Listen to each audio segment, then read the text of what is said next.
Depuis le 1er janvier 2020, le Niger siège au Conseil de sécurité des Nations Unies en qualité de membre non permanent et ce pour 2 ans.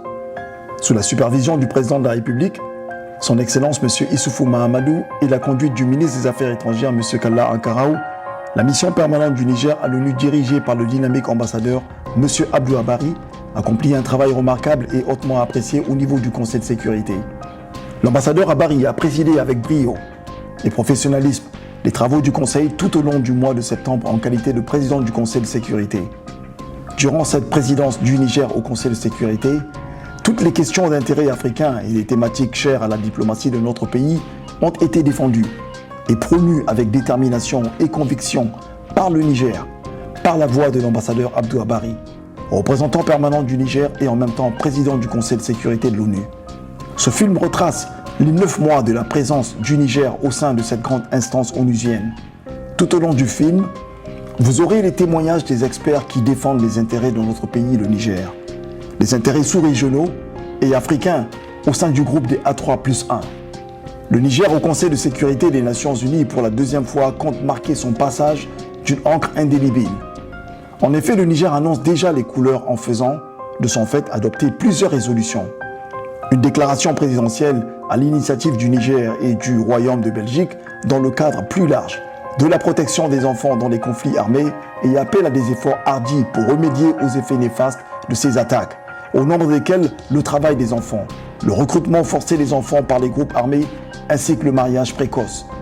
Pour la première fois, un débat majeur sur le rôle de l'Organisation internationale de la francophonie au Conseil de sécurité, initié par le Niger.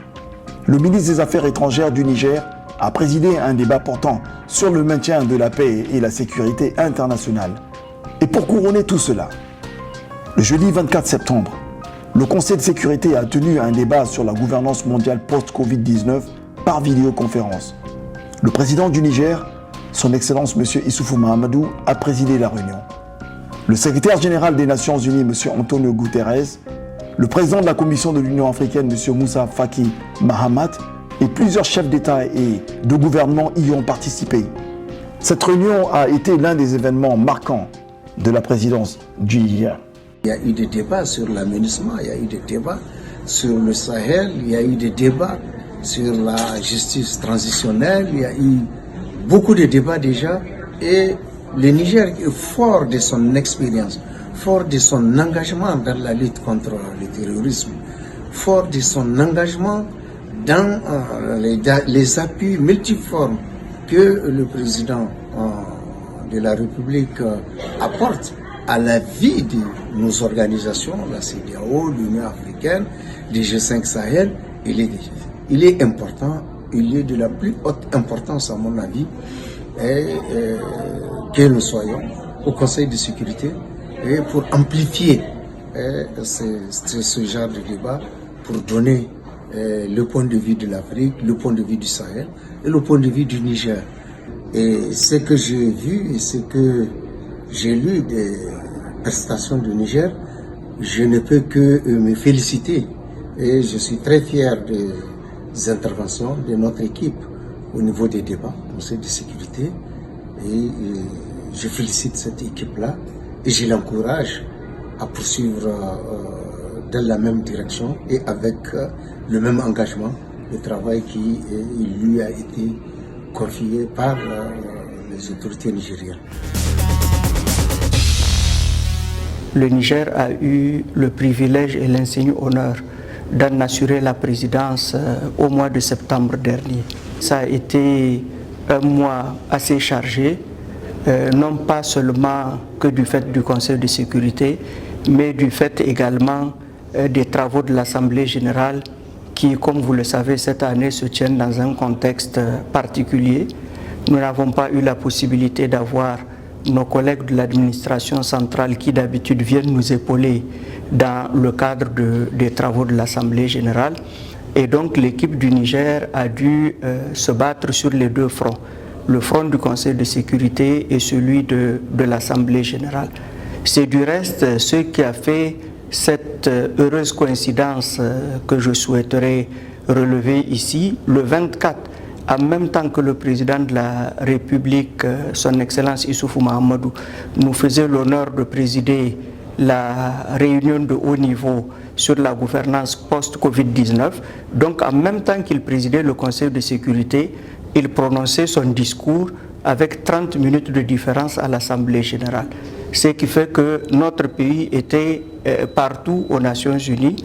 Quand on regarde la chaîne Conseil de sécurité, c'était le président qui s'adressait à l'Assemblée générale. Et de l'autre côté, au Conseil de sécurité, c'était également lui. Il faut dire que tout le programme qui a été adopté en septembre, le 1er septembre, en termes de questions habituelles qui reviennent à l'agenda du Conseil de sécurité, ou sur les 4 événements phares que nous avons choisi de commémorer, qu'il s'agisse de la coopération entre les Nations Unies et les organisations régionales comme l'OIF, qu'il s'agisse de l'impact des conflits sur la fermeture des écoles, sur l'éducation des enfants, notamment l'éducation de la petite fille, qu'il s'agisse de l'impact des changements climatiques sur les questions de paix et de sécurité, ou de l'événement de haut niveau qui a été présidé, comme je le disais tantôt, par le président de la République lui-même sur la gouvernance post-Covid-19. Je pense que la présidence du Niger du mois de septembre, de la vue de pratiquement tout le monde, a été un moment réussi. Et je peux dire ici toute ma fierté d'avoir pu conduire l'équipe du Niger pendant ce mois historique pour notre pays. Et je souhaiterais donc, à travers l'objectif de votre caméra, saluer et féliciter chacune et chacun des membres de l'équipe qui m'ont aidé à poursuivre cet objectif. Bien évidemment, je ne le dirai jamais assez, si le Niger est arrivé au Conseil de sécurité, comme vous le savez, c'est grâce à la personnalité du président de la République, c'est grâce à son plaidoyer. Au début de notre présidence, dans le cadre des préparatifs, on avait opté pour 2 choses. Avoir des diplomates d'expérience au sein de cette équipe, mais également recruter de jeunes gens qui viennent du monde universitaire, qui ne sont pas diplomates à la base. Cela a été une très bonne vision et je puis vous dire que beaucoup de pays, quand ils voient notre dynamisme, le dynamisme donc des jeunes gens qui sont au sein de l'équipe, ils nous demandent qu'est-ce qui a été notre secret. Notre secret, c'est celui-là, c'est d'allier l'expérience des diplomates qui sont dans l'équipe avec le dynamisme, l'inventivité et l'esprit de remise en cause également des jeunes gens qui sont dans cette équipe. Nous avons une équipe très très bien structurée avec des gens qui ont des différents backgrounds, comme on le dit en anglais, des gens qui viennent du ministère des Affaires étrangères, qui ont l'expertise de la diplomatie, et des gens qui sont des académiciens, des gens qui ont travaillé au Sénat aux États-Unis, des gens qui ont travaillé au G5 et à la MINUSMA. Donc ce mélange a permis d'avoir une équipe non seulement soudée, mais une équipe aussi qui est en avant au niveau de tous les thèmes au Conseil de sécurité. Et si vous demandez même aux différents membres, c'est ceux qui vous diront au niveau de l'équipe du Niger que c'est une équipe qui est très bien formée. Et je pense que c'est ça qui a fait notre succès au niveau du Conseil. C'est un sentiment de fierté qui m'anime.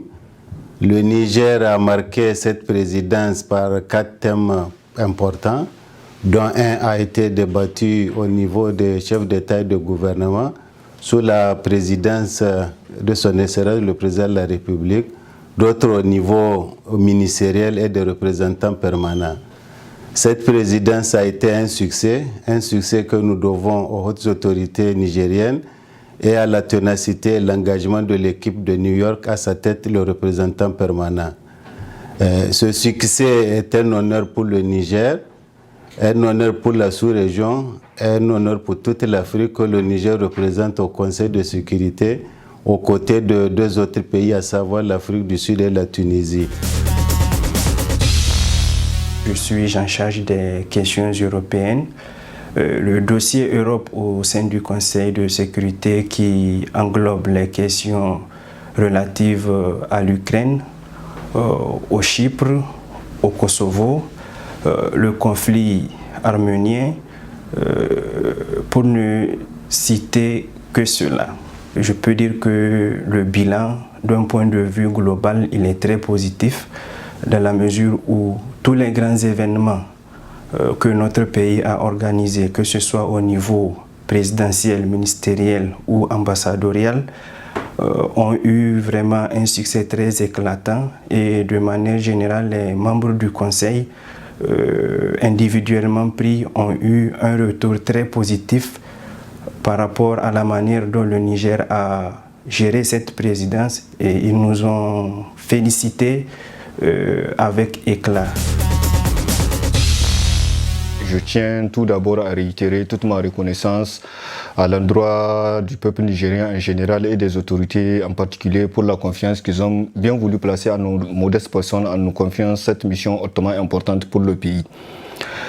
Je me charge des dossiers Corne de l'Afrique, particulièrement l'Afrique de l'Est. Et au cours de l'année 2020, sur ce volet Afrique de l'Est, 3 pays sont inscrits à l'agenda du Conseil, notamment la Somalie, le Soudan et le Soudan du Sud.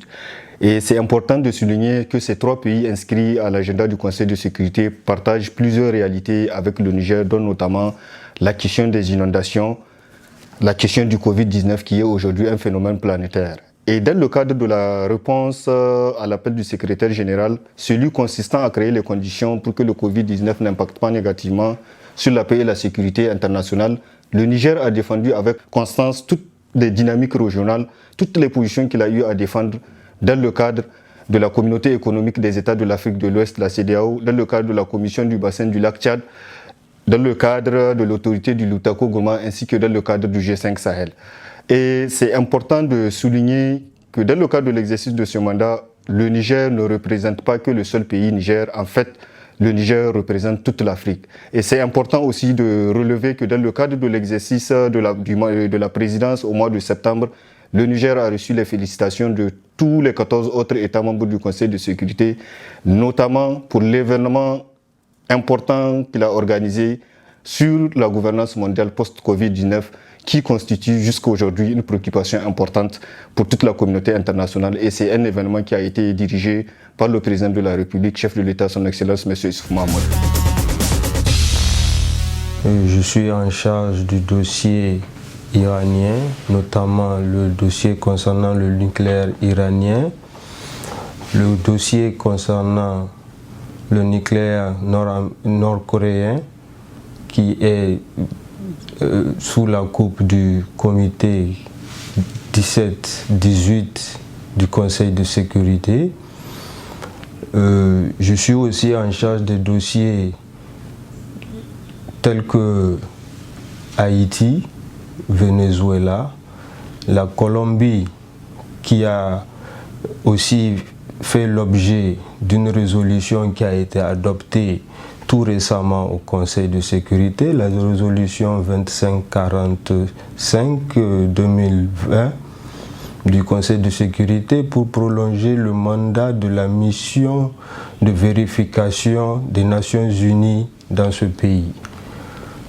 Concernant, quand on parle de l'Iran, tout le monde sait ce qui s'est passé, ça a fait couler beaucoup d'encre et nous travaillons avec nos collaborateurs des autres États membres du Conseil de sécurité pour faire avancer au mieux qu'on peut dans un consensus et dans une construction multilatérale pour faire régner le multilatéralisme dont le Niger est un pionnier au sein de beaucoup d'organisations internationales. Bismillahirrahmanirrahim. Alors permettez-moi à l'entame de botter en touche de la question afin de rendre mes hommages dithyrambiques à l'endroit des plus hautes autorités dont l'offensive diplomatique a permis au Niger d'être aujourd'hui membre non permanent du Conseil de sécurité, qui est l'instance suprême du multilatéralisme censée garantir la paix et la sécurité dans le monde. Vous comprendrez alors tout l'honneur et le privilège qu'il me choisit d'être ici à New York pour défendre, tel un soldat, on va dire, les intérêts du Niger, de l'Afrique de l'Ouest et au sens large de notre cher continent, l'Afrique, dans le Conseil des Nations. 70% de l'agenda du Conseil de sécurité est malheureusement consacré à l'Afrique. Et dans notre équipe, je suis en charge des sujets dont la proximité géographique fait que leur ramification nous impacte plus rapidement, on va dire, et plus fort. Il s'agit entre autres de la situation en Libye, et, dans les pays du bassin du lac Tchad, au Mali, en Guinée-Bissau, au Sahara occidental, ainsi que du G5 Sahel et en général de l'Afrique de l'Ouest. Je suis l'expert en charge des questions du Moyen-Orient, notamment du Liban, l'Irak et la Syrie. Tous ces pays sont des membres de l'OCI, mais aussi des pays frères du Niger. Donc nous portons une attention particulière quand il s'agit de ces dossiers au Conseil. Tout d'abord, je voudrais dire que c'est un honneur de servir mon pays ici à New York, auprès de la plus grande instance du multilatéralisme. Je suis expert en charge des questions sur le Moyen-Orient, notamment la question palestinienne et la guerre au Yémen. Et chaque mois, le Conseil de sécurité organise des consultations par rapport à ces deux thématiques où les membres du Conseil expriment des positions nationales. Et donc notre travail, c'est de préparer en fait des déclarations pour donner en fait ces positions nigériennes. L'ensemble des membres du Conseil ont félicité le Niger pour la qualité du travail, mais aussi la diplomatie de notre représentant permanent. Je suis expert au sein de l'équipe nigérienne du Conseil de sécurité en charge du dossier relatif au contre-terrorisme au sens des résolutions 1373, 1988 et 1989 du Conseil de sécurité des Nations Unies. Il faut rappeler qu'à travers toutes ces résolutions que je viens de citer, le Conseil de sécurité a formulé certaines recommandations à l'endroit des États membres de l'ONU, les invitant à disposer d'instruments juridiques et mécanismes adéquats en vue de réprimer sur leur territoire le financement et la préparation d'actes terroristes. Étant engagé au premier plan de la lutte internationale contre le terrorisme, notre pays a pris certaines mesures conformément au droit international et aux recommandations du Conseil de sécurité. Je peux vous citer quelques-unes de ces mesures-là. Nous avons l'intégration dans l'ordonnancement juridique interne de la résolution 1373. Nous avons la création du comité interministériel de lutte contre le terrorisme. C'est un comité qui est créé sur la base de la résolution 1373 et qui est logé au sein du ministère des Affaires étrangères. Nous avons la création de la cellule nationale de traitement d'informations financières, CENTIF. Nous avons aussi la création d'une commission nationale de lutte contre la traite des personnes. Cette déclaration présidentielle fait état de la situation des attaques contre les écoles dans les zones de conflit. Elle a été portée par le Niger et la Belgique. Et je dois dire que la déclaration présidentielle a reçu à l'unanimité le soutien de toutes les délégations parce que c'est une question qui est d'importance capitale pour les enfants dans le monde entier. Et on sait que le Sahel, notre région, fait particulièrement face à cette situation d'attaque contre les écoles dans la zone des 3 frontières. Il est connu que plus de 3000 écoles ont été fermées bien avant la crise de la Covid-19 et cela a impacté l'éducation de plus de 650 000 enfants. C'est vraiment l'avenir de toute une région qui est en jeu et avec l'avenir de toute l'Afrique. Donc le Niger qui porte cette question au cœur et on sait que c'est une des priorités du mandat du président de la République du Niger, a voulu en mettre la lumière ici au Conseil de sécurité.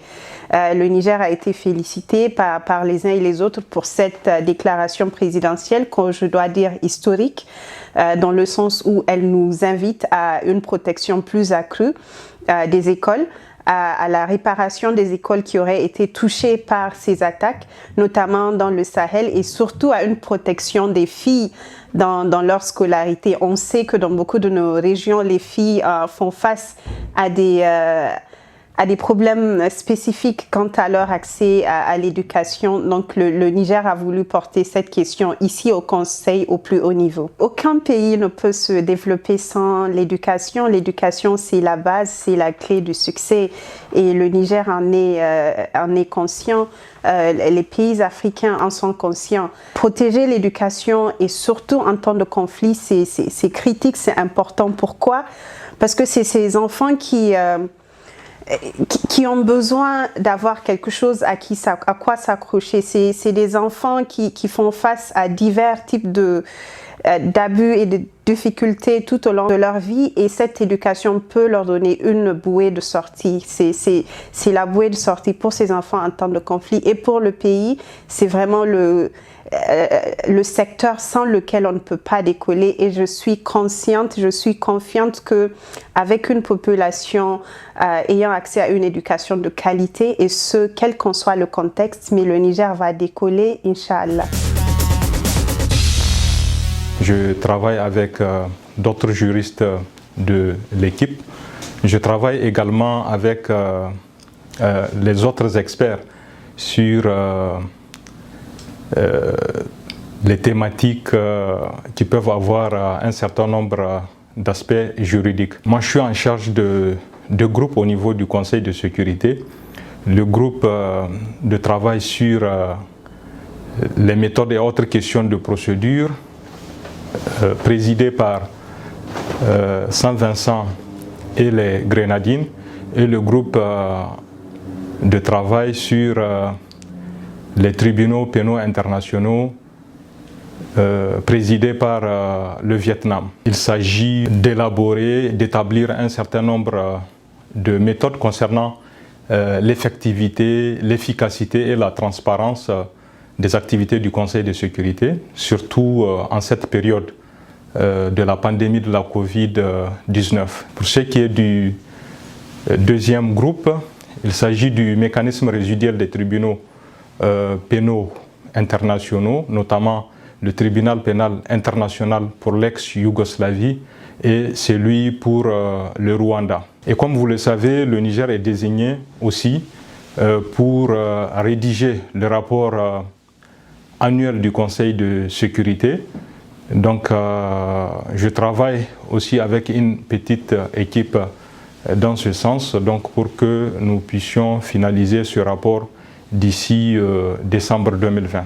C'est d'ailleurs dans la même perspective que le Niger aussi, lors de sa présidence en septembre 2020, a rédigé son rapport mensuel, donc au cours de sa présidence, qui sera aussi finalisé et deviendra un document officiel du Conseil de sécurité. Mon travail nécessite beaucoup de coordination, surtout au niveau des A3, des pays non permanents, des membres non permanents au Conseil, des pays qui font partie de ce qu'on appelle NAM, donc le mouvement de non-alignés. Donc il y a trop de coordination qui se font, et c'est tout à fait normal que je sois le point focal en fait, par lequel toute communication de ces entités que je viens de citer en direction du Niger donc, passe par moi. Et il n'y a donc pas de surprise à remarquer que j'ai deux adjoints qui travaillent nuit et jour avec moi pour nous assurer que la communication évolue de façon stable, constante, non seulement avec l'ensemble des experts, avec d'abord l'ambassadeur, mais aussi nous assurer que l'ensemble des pays qui désirent en tout cas avoir un contact, une communication serrée avec le Niger, que cela soit possible. C'est un succès éclatant, le Niger doit s'en réjouir, et je suis sûr que l'histoire retiendra justement cette page glorieuse de la façon dont le Niger a exécuté la présidence quand elle l'a assumée en septembre 2020. Le bilan qu'on peut tirer de cette présidence est positif à notre avis, du fait de la manière dont ça a été conduit et du témoignage qu'on a reçu de nos collègues, membres du Conseil de sécurité. Et je pense qu'avec le nombre de produits qui ont été adoptés lors de cette présidence, 4 résolutions et une déclaration présidentielle, des éléments à la presse et le couronnement de cet exercice qui a été le séminaire conjoint Conseil de sécurité des Nations Unies, Conseil de paix et de sécurité de l'Union africaine avec un communiqué conjoint. Je pense que tout ça marque la réussite de cette présidence et c'est aussi à mettre à l'actif de notre chef de mission, son Excellence l'ambassadeur Abdou Abari, qui, sous son impulsion, l'équipe mise en place ici a pu faire le travail qui nous a été confié. Je travaille sur 3 dossiers, soit 3 questions importantes. D'abord, en tant qu'expert, je suis le chargé des sanctions, comme on le dit selon le terme dans l'organisation de toutes les équipes des 15 États membres. Le chargé de sanctions, c'est la personne qui s'occupe de la coordination avec les comités de sanctions présidés par le pays. Et le Niger, dans le cadre de son engagement à défendre les intérêts des pays africains, a pris la responsabilité de présider 2 comités de sanctions, à savoir celui sur la République démocratique du Congo et celui sur la Centrafrique. Donc, en plus de la coordination des comités de sanctions, je m'occupe aussi de la coopération entre l'Union africaine et les Nations Unies. Et comme vous le savez, dans la suite de l'événement de haut niveau organisé par le Niger relatif aux réflexions sur la gouvernance mondiale post-Covid, la coopération entre l'Union africaine et les Nations Unies a créé un cadre pour prolonger en quelque sorte la réflexion en organisant un séminaire qui a permis aussi de réfléchir sur le futur de la coopération entre les Nations Unies et l'Union africaine. Donc en plus de ces 2 questions, il y a aussi l'ensemble des sujets qui concernent les pays des Grands Lacs sur lesquels le Niger dans le cadre de son leadership au sein des A3 et A3 plus 1, donc les 3 pays africains membres du Conseil plus Saint-Vincent et les Grenadines. Donc le leadership du Niger aussi se manifeste sur l'ensemble des questions africaines au niveau des Grands Lacs.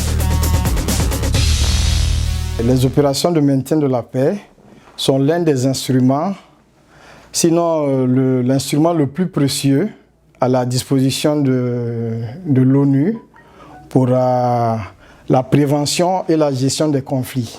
Il y a beaucoup de conflits en ce moment et les opérations ont un impact très positif. Les opérations de maintien de la paix prennent une part importante de l'agenda du secrétaire général. C'est pourquoi presque chaque secrétaire général qui vient essaie d'introduire des réformes pour pouvoir renouveler, adapter les pratiques aux réalités du terrain. Si vous prenez par exemple le cas de l'aménagement, ce n'est pas un terrain vraiment sécurisé, le théâtre malien, puisque ça a même impacté tous les pays voisins actuellement. Pratiquement tout le Sahel est concerné par ce qui se passe. Donc c'est pourquoi le secrétaire général actuel également a suivi le pas des autres en engageant une série de réformes. Et toutes ces réformes-là se trouvent dans l'initiative qu'il a lancée en 2018, qu'on appelle généralement Initiative Action pour la paix. En ce qui nous concerne, je dis nous, Mission permanente du Niger, vraiment nous sommes disponibles à jouer un grand rôle à chaque fois que de besoin pour améliorer la participation de notre pays.